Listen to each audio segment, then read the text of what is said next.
آج کی اس ویڈیو میں ہم بات کریں گے قوم تبا کے بارے میں، ایک ایسی عظیم، طاقتور اور پرشکوہ قوم جس کا ذکر قرآن مجید میں بھی آیا ہے اور جس کا انجام بھی پچھلی قوموں کی طرح ظالموں اور نافرمانوں کے لیے ایک نشانی بنا دیا گیا۔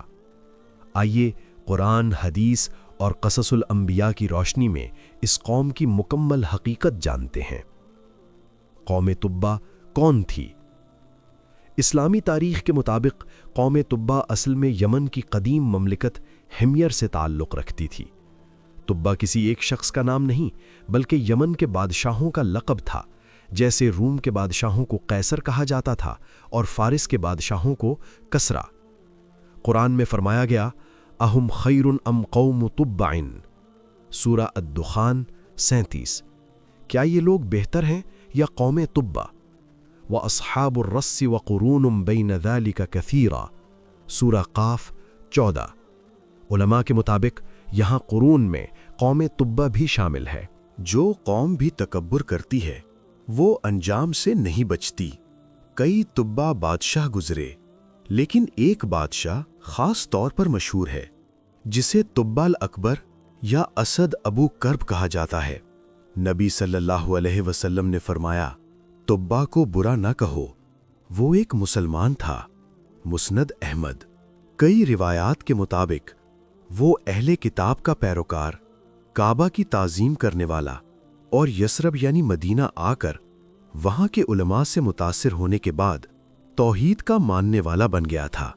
یہ بھی روایت ہے کہ اس نے کعبہ کو غلاف پہنایا، بیت اللہ کے لیے ہدایہ وقف کیں، اپنی قوم کو نبی آخر الزمان صلی اللہ علیہ وسلم کی آمد کی بشارت دی، لیکن اس کے بعد آنے والی قوم گمراہی میں پڑ گئی اور ظلم، بت پرستی اور تکبر میں بڑھتی گئی۔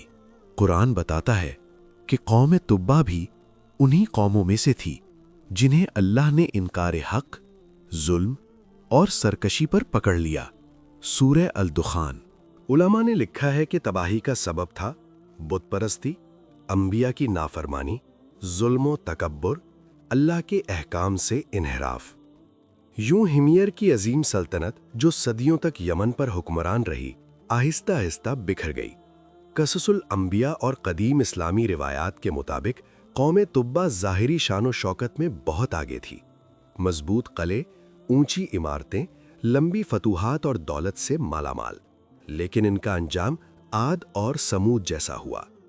بعض روایات میں آتا ہے کہ ان پر دشمن قومیں مسلط کی گئیں، آسمانی عذاب اور وبائیں نازل ہوئیں، سلطنت ٹوٹ پھوٹ گئی اور قوم تاریخ کا حصہ بن گئی۔ اللہ تعالیٰ نے انہیں مثال بنا کر چھوڑ دیا۔ قرآن اس قوم کا ذکر بطور عبرت کرتا ہے۔ اللہ کی نعمتیں مل جائیں تو انسان کو شکر کرنا چاہیے۔ قومیں طاقت سے نہیں بلکہ ایمان اور کردار سے زندہ رہتی ہیں۔ ظلم اور تکبر ہمیشہ ہلاکت کا سبب بنتے ہیں۔ تاریخ صرف پڑھنے کے لیے نہیں بلکہ سبق لینے کے لیے ہے۔ دوستو، قوم تبا کی کہانی ہمیں وہی سبق دیتی ہے جو پچھلی تمام قوموں نے دیا، کہ اللہ کی طاقت سے کوئی نہیں بچ سکتا، اور جو قوم ظلم و گمراہی میں بڑھتی ہے اس کا انجام ہمیشہ تباہی ہوتا ہے۔ اگر آپ کو ویڈیو پسند آئے تو لائک، شیئر اور سبسکرائب کرنا نہ بھولیں، اور کامنٹ میں ضرور بتائیں کہ اگلے کس تاریخی موضوع پر ویڈیو دیکھنا چاہتے ہیں۔ اللہ حافظ۔